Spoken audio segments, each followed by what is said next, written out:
Dr. Elias Grant was not used to being called in the middle of the night by the United Earth Council. His apartment light still flickered from the sudden power surge when the call came through. A calm but urgent voice on the screen simply said, "Doctor, your presence is required at Orbital Station Helios immediately. Alien fleet in orbit. You have been personally requested." Elias stared at the message for a few seconds. Personally requested? By whom? He had worked with alien microbes before, yes, but this sounded different. There was no time to argue. Within the hour, he was on a transport shuttle, leaving the planet far below. As the shuttle broke through the clouds, Elias caught sight of them, massive silver ships shaped like crescent moons, silently hanging in orbit like watchful predators. The sight made his stomach turn. Humanity had made peaceful contact with a few alien species before, but no fleet had ever arrived like this without warning, without explanation. When the shuttle docked at the station, he was immediately escorted by 2 security officers to the main council chamber. There, holograms of government leaders hovered above a large table. The tension was thick in the air. Counselor Mei Ling turned to him. "Dr. Grant," she said, her voice steady but heavy, "the alien commander has made a very unusual demand. He refuses to speak with our diplomats. He refuses to speak with our military officers. He says he will speak only with you." Elias blinked. "Me? Why me?" "We do not know," Mei Ling admitted. "He simply repeated one message. Bring me the human Dr. Elias Grant. I insist he inspect my body." The room fell silent. Elias swallowed hard.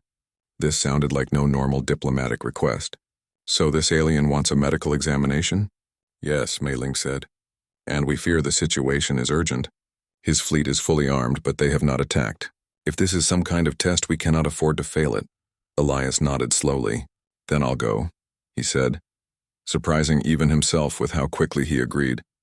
Moments later, he was suited up and taken to a sleek transport ship. His heart pounded as he was guided toward the alien flagship. The closer they came, the more enormous it seemed, its surface glowing faintly with patterns that almost looked alive. When the airlock finally opened, Elias stepped into a vast corridor bathed in blue light. The air smelled metallic and the gravity was slightly heavier than Earth's. 2 towering aliens awaited him. Their armor gleamed like obsidian and their eyes glowed faintly. They said nothing, only gestured for him to follow. The corridor twisted and turned until they reached a massive chamber. At its center stood Commander Kale. He was taller than the others, his posture strong but tense. His skin was smooth and gray with faint markings that shimmered like constellations. "You are the human doctor?" Kyle's voice echoed in the chamber, deep and resonant, but clear enough for Elias to understand. "Yes," Elias said, trying to keep his voice steady. "I am Dr. Elias Grant." Kale stepped closer. "Then you will do as I ask. You will inspect my body." Elias hesitated, unsure how literal the alien meant it. "Are you ill?" he asked carefully. Kale's jaw tightened. "My body weakens. My crew falls silent one by one. I do not trust my own healers. I do not trust my council. You are not of my kind. That is why you must see the truth." Elias slowly set his medical case on a nearby table. "If you allow me," he said gently, "I will help however I can. But I must warn you, my tools and methods are made for humans. Some may feel invasive." Kale's glowing eyes studied him for a long moment. "Do it," he said finally. "You will find what my enemies have done." Elias approached carefully. This was no ordinary patient. Every movement Kale made seemed calculated, full of silent power. Yet there was something else there, a hint of fear. As Elias activated his scanner, he could see Kale's pulse quicken slightly, as though the commander was nervous about letting a human so close. "You risk much by trusting me," Elias said quietly as he began his work. Kale's voice was firm. "I risk more if I do nothing." The examination began. Elias scanned the alien's body, surprised at how familiar some readings were. A circulatory system, a nervous system, cells that seemed almost human in shape. Yet there were strange irregularities, fluctuations in energy levels, cells that looked as if they were breaking down and rebuilding at the same time. "This is not normal," Elias murmured half to himself. Kale's gaze sharpened. "Then you see it too." Before Elias could answer, an alarm blared throughout the chamber. The 2 guards snapped to attention and Kale turned toward the door. "What's happening?" Elias asked. Kyle's eyes glowed brighter. Another has fallen, he said grimly. You must hurry, human. My time grows short. Elias looked back at his scanner, heart racing. Whatever was happening here was not just a medical problem. It was a crisis. And somehow humanity had just been pulled into the middle of it. The alarm kept echoing through the corridors as Elias followed Kale and his guards toward a new chamber. The air grew warmer, charged with a faint hum of energy. They entered what looked like a medical bay, but instead of beds, there were tall crystal-like pods. One of them was dim, its light flickering weakly. Inside, an alien lay motionless. Elias stepped closer and saw that the alien's markings, once bright, had turned dull gray. He was alive 1 hour ago, Kale said, his voice hard. Now he is empty. Elias frowned. Empty? Kale nodded. His body still functions for a time, but the mind, the spirit, it is gone. We do not know why. And it spreads. Elias pulled out his scanner again, taking readings through the crystal pod. The results were disturbing. The alien cells were intact, but their energy levels had collapsed. It was as though something had drained the life force out of him. This doesn't look like an infection, Elias said slowly. It looks more like radiation damage. Kale's head tilted. Radiation? Yes. On Earth, certain types of invisible energy can damage cells. Too much can kill. But this pattern is strange when it's not just damage. It's like the cells are shutting themselves off. Kyle clenched his fists. You must find the cause, Doctor. If this reaches my entire crew, we will be lost. And if we fall, the balance of this star system will break. War will come? Elias felt the weight of Kale's words. He was not just treating a patient. He might be preventing a galactic disaster. He asked to examine Kale again, this time with more detail. The commander allowed it, though Elias could tell the alien disliked being touched. His people clearly had strict traditions about physical contact, but Kale endured it without complaint. Your vital signs are still strong, Elias said after several minutes of scanning, but you're showing early signs of the same energy drop as your crew. It hasn't reached a dangerous level yet, but it's starting. Kale's glowing eyes narrowed. Then I am running out of time. They moved to a smaller room where Elias could work more quietly. Kale dismissed his guards and sat on a low platform, his posture stiff but calm. You are very quiet, human, Kyle said after a while. I am thinking, Elias admitted. This doesn't match any disease I know. And if this is caused by something in space, then your entire fleet might be in danger as long as you stay here. Kyle leaned forward slightly. Explain.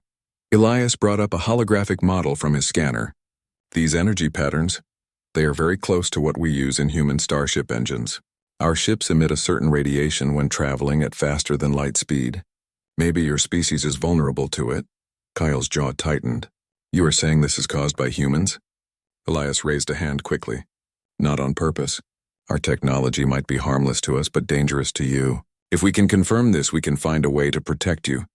Kyle stared at him for a long moment. You speak with honesty. That is why I asked for you. I do not need politics. I need truth, Elias nodded slowly. He was starting to understand Kale's urgency.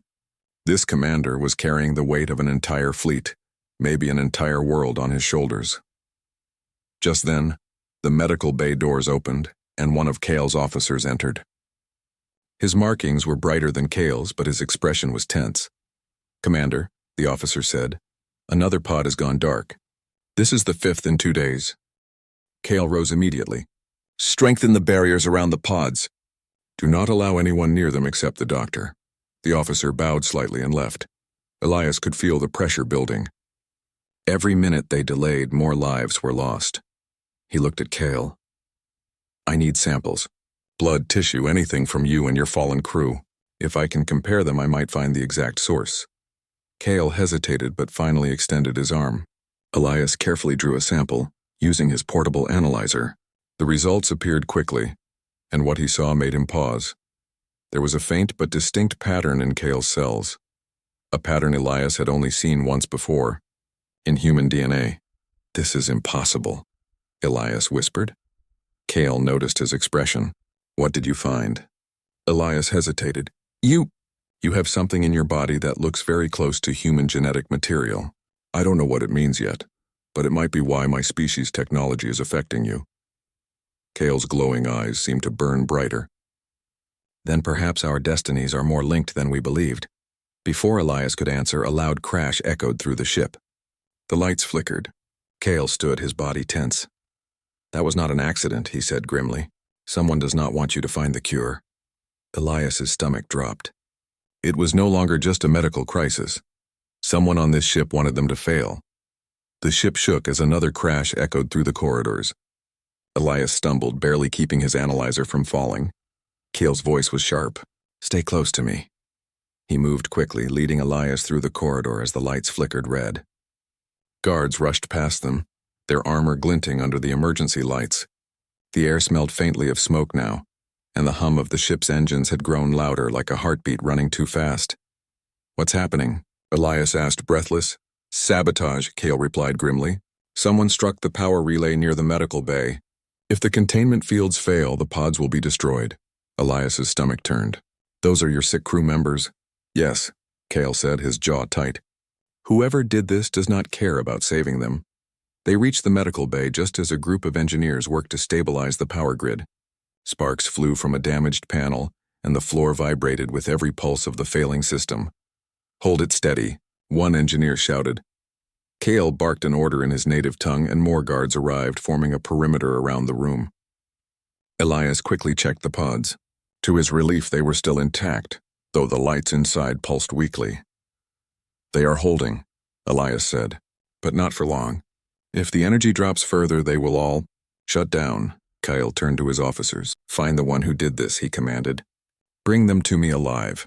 The guards saluted and dispersed. Elias looked at Kyle. "Someone on your ship is trying to stop me from helping you." "Why?" Kyle's expression was grim. "Because saving my crew keeps me in command. There are those who wish to see me fall. If I die, my fleet will scatter. Another will rise to lead, and that one will choose war over peace." Elias felt a chill run through him. "So this isn't just about survival. It's about who controls your people." "Yes," Kale said, "and right now I trust you more than my own counsel."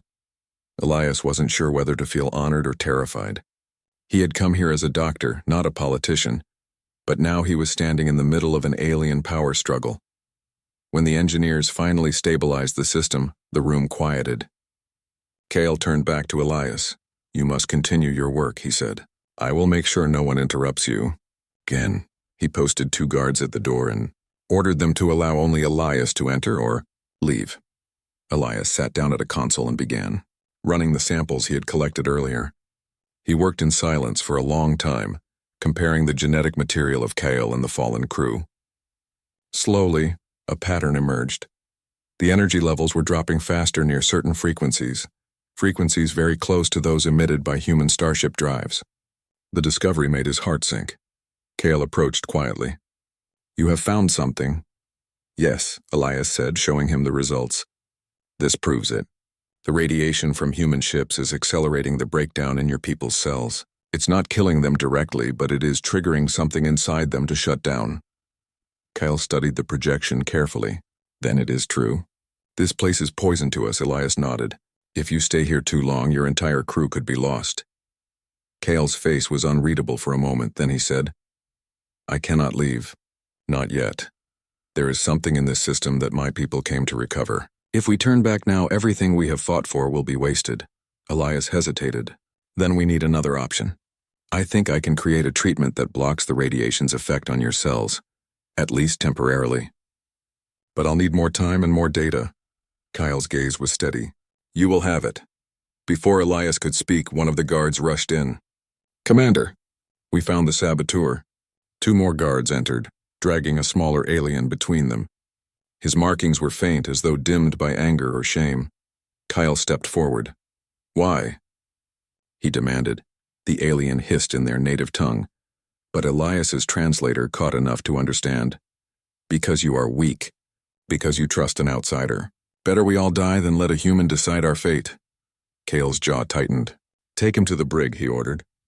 "He will answer for this later." As the guards dragged the saboteur away, Elias looked at Kyle. "That wasn't just sabotage. That was a message." "Yes," Kale said darkly. "And it means we have less time than I thought." "There may be more who want this ship to fall." Elias turned back to his console. "Then I'd better work faster." For hours he worked tirelessly, Kale staying nearby like a silent guardian. Elias could feel the commander's presence, strong and calm, as though Kale's will alone was keeping the ship together. Finally, Elias leaned back. I think I have the first stage of a treatment ready. But to be sure it works, we need to test it. And it has to be on someone who is still strong enough to survive the process. Kale's glowing eyes met his. Then test it on me, Elias froze. Commander, that's risky. If something goes wrong, Kale interrupted him. If it fails, better I die than my crew. If it succeeds, we will have hope. Do it. Elias nodded slowly, realizing there was no turning back now. Elias set up his equipment in the center of the medical bay. The room was quiet, except for the soft hum of the ship's engines and the faint flicker of emergency lights.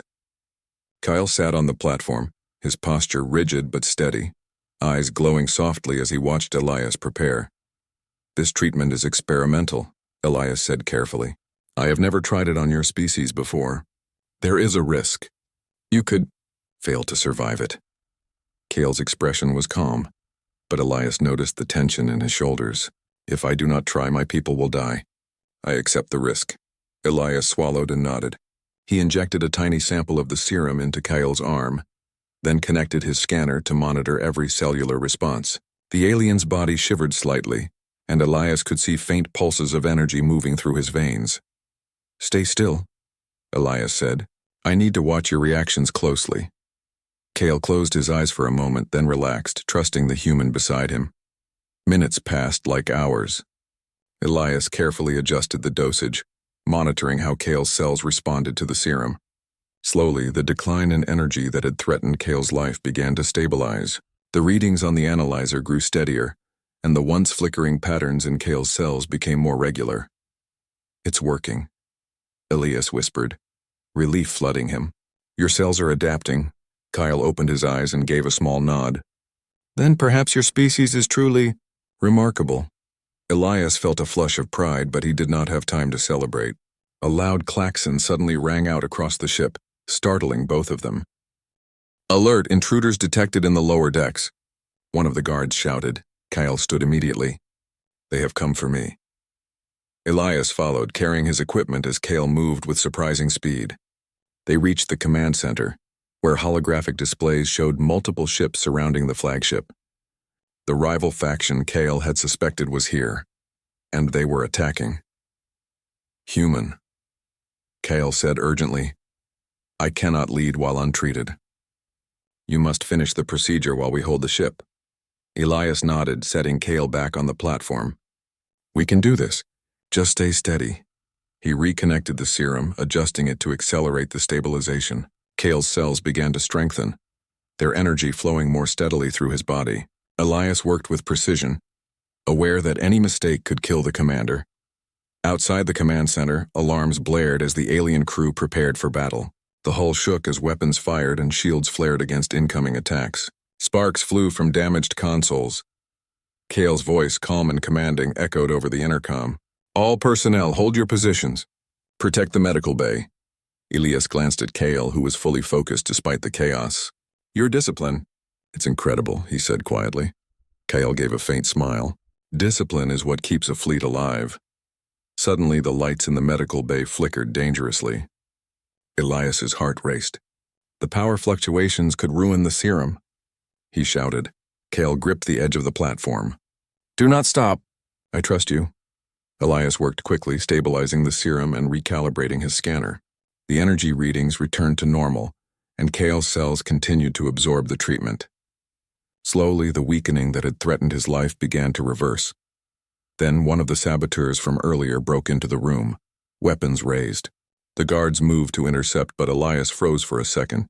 If Kyle's treatment was interrupted, the commander might not survive. Kyle's eyes glowed brighter. Leave him, he commanded, stepping forward with authority that made the saboteur pause. The intruder hesitated, clearly unsure, and in that moment, the guards tackled him to the floor. Elias exhaled sharply, returning to his work.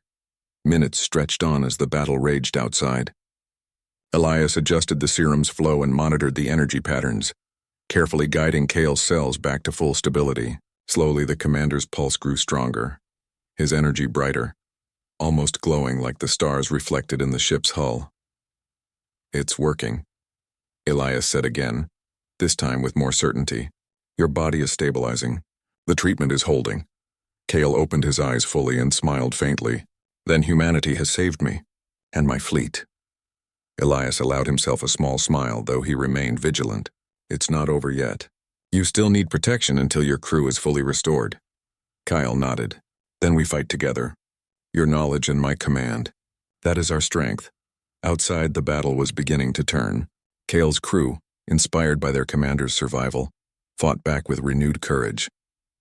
The saboteurs and rival faction realized that their plan was failing. One by one, their attacks were repelled. In the medical bay, Elias monitored Kyle until the serum fully stabilized him. The readings now showed normal energy levels, and the weakening effect that had threatened the entire fleet was gone. Kale stood, strong and steady once more. You have done more than heal me, he said. You have given hope to my people. Your courage, your skill, it is remarkable. Elias nodded, exhausted but relieved. I only followed what I knew, but you risked everything to trust me. Kale placed a hand on the platform beside Elias. And together we have saved many. Perhaps this is the beginning of a new understanding between our species. The ship, though damaged, now floated steadily in space, its shields reinforced and crew organized. The threat outside had been repelled, but Elias knew the challenge was not yet over. Still, for the first time since he had boarded the ship, he allowed himself a moment of hope. Humanity had made a difference here, and the bond between human and alien had grown stronger than either could have imagined. The medical bay was quiet now, except for the soft hum of the ship's engines and the faint beeping of monitors. Kale stood tall, his energy fully restored, his posture radiating strength and calm authority. Elias leaned back slightly, exhausted from the long hours of treatment, but a sense of relief washed over him. You have done what no one else could, Kyle said, his glowing eyes fixed on the human doctor. Your knowledge has saved my life and perhaps the lives of my entire fleet. Elias shook his head, trying to dismiss the praise. I only did what I could. The crew is strong. You guided them. Without your leadership, I could not have succeeded. Kale's expression softened. Perhaps this is the truth of our two species. Strength alone is not enough. Knowledge and courage together can change the course of events. Before Elias could respond, the ship's alarm sounded again, but this time it was different. A calm, steady tone indicated that the remaining saboteurs had been captured, and the fleet's systems were secure. Kyle's guards returned, reporting the successful containment of all threats. The saboteurs have been neutralized, Kyle said. Their plot has failed. Order is restored. Elias allowed himself a smile. The tension that had gripped him for days finally began to ease. The fleet was safe, the rival faction repelled, and Kyle's crew, though weakened, were beginning to recover. Kyle approached the central console, calling the remaining officers together. We owe a debt to this human, he announced in their native language, which Elias's translator rendered clearly. His skill, his courage, and his determination have preserved what is most precious to us: life, and perhaps a bridge to the stars that we have not yet crossed. The officers bowed deeply, their respect for Elias clear. He felt a strange warmth at their acknowledgement, not just as a doctor, but as a representative of humanity's ingenuity and determination. Kyle turned to him. There is something I must say, human. In our history, your kind has been underestimated. You are fragile, unpredictable, limited, yet today you have proven otherwise. You are capable of greatness that even my people cannot ignore. Elias blinked. I thank you, Commander. That means a lot. Kale placed a hand lightly on Elias's shoulder, a gesture of respect in his culture. It is more than respect. It is recognition. Your species has a gift that may one day guide many civilizations. Remember this, human, you are not alone. And perhaps one day we will walk among your people as friends and equals. The announcement resonated through the fleet. Across the control panels, reports arrived of crew members awakening from the weakened state caused by the mysterious energy. The treatment Elias had developed, combined with Kale's leadership, had stabilized all remaining personnel.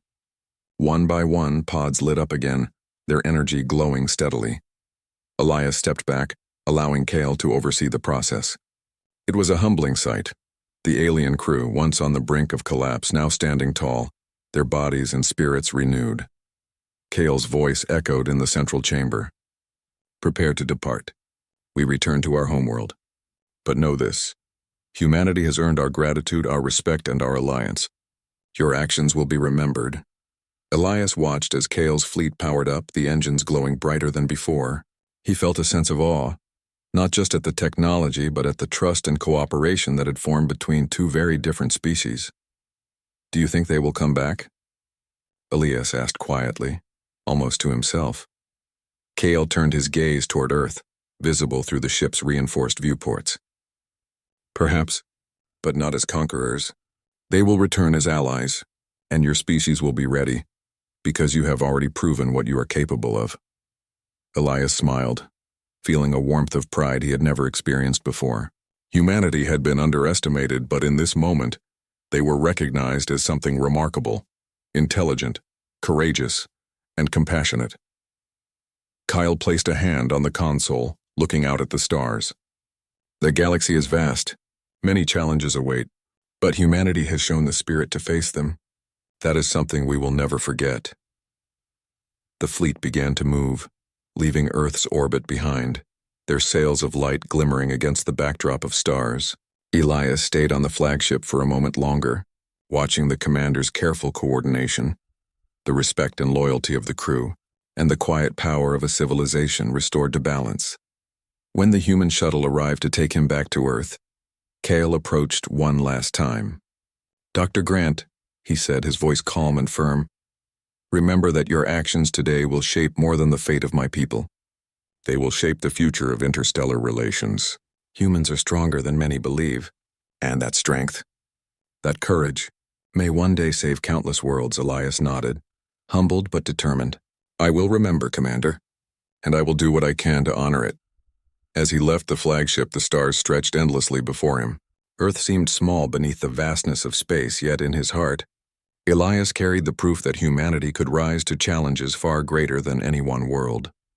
And somewhere in the darkness of the galaxy, a fleet of alien ships carried a message of hope, respect, and friendship, a message that humanity, against all odds, was ready for the stars. The human doctor smiled quietly. This was only the beginning.